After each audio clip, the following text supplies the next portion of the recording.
Shalom, selamat pagi saudara-saudari yang terkasih di dalam Tuhan Yesus Kristus.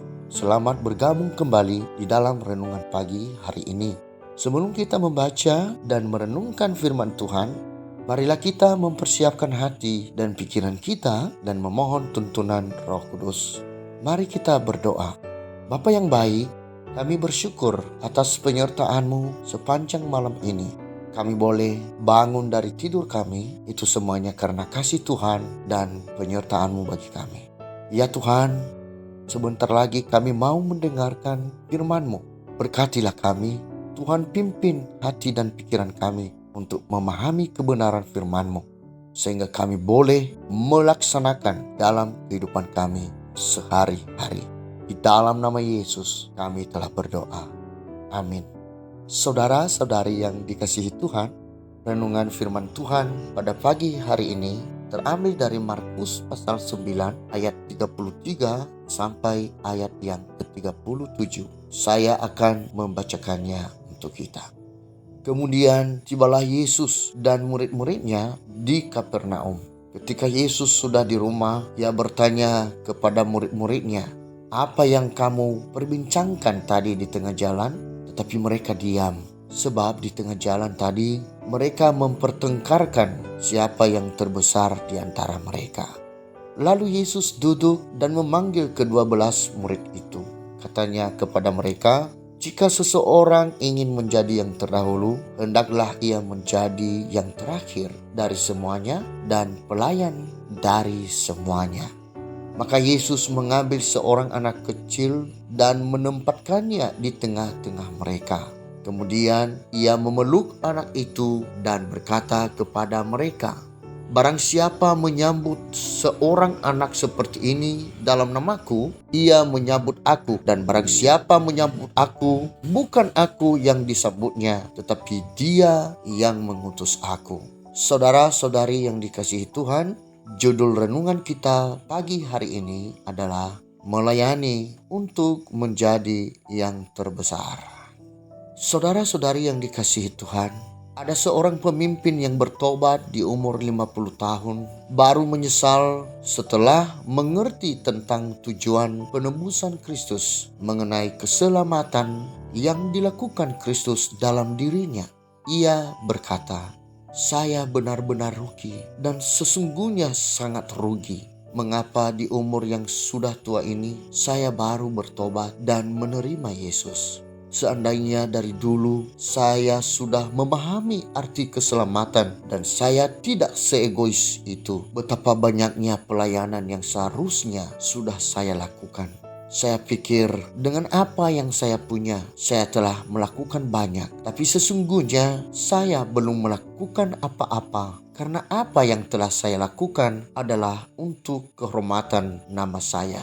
Saudara-saudari yang dikasihi Tuhan, ada banyak orang melayani Tuhan dengan motivasi yang salah. Ada yang melayani karena ingin menggapai sebuah nama. Ada pula yang ingin mendapatkan jabatan. Bahkan ada yang melayani dengan motivasi ingin mendapatkan materi dari pelayanannya. Sehingga berbagai cara dilakukan untuk maksud-maksud tersebut, bahkan sampai mengakibatkan perpecahan di dalam tubuh Kristus. Firman Tuhan yang kita baca pagi ini sangat menarik. Kita bisa melihat bahwa murid-murid Yesus berdebat tentang posisi mereka, siapa yang terbesar atau yang paling penting di antara mereka. Mereka melihat bahwa nama Yesus sudah sangat terkenal dan banyak orang yang mengikuti dia. Yesus melakukan banyak pekerjaan dan mereka sebagai murid masing-masing ingin menunjukkan kualitas mereka dalam membantu pekerjaan pelayanan dengan Yesus. Saudara-saudari, dari perikop ini kita bisa melihat bahwa walaupun murid-murid Yesus ada bersama-sama dengan dia setiap hari dan belajar banyak hal dari dia setiap harinya, tetapi mereka sebagai manusia berdosa tidak luput dari sifat manusia yang sombong dan ingin menjadi yang terbesar. Dan kita pun melihat bahwa Yesus tidak menjadi marah dengan sikap mereka yang ingin menjadi terdahulu atau yang terbesar. Yesus mengerti bahwa manusia mempunyai sifat-sifat ini. Dia tahu itulah kekurangan kita sebagai manusia. Sebaliknya, Yesus mengambil kesempatan ini untuk mengajar murid-muridnya sebuah pelajaran yang berharga tentang arti kebesaran.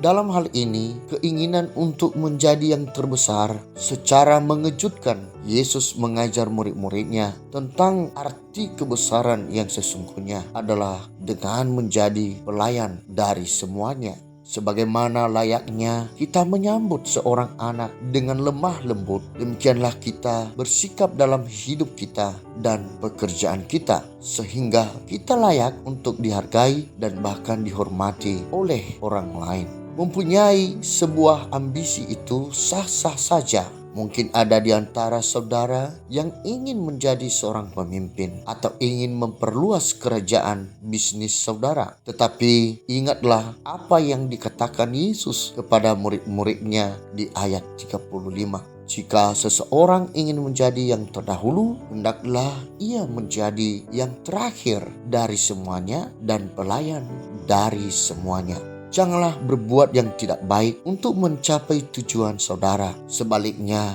belajarlah untuk merendahkan hati dan lemah lembut terhadap sesama dan layanilah sesama.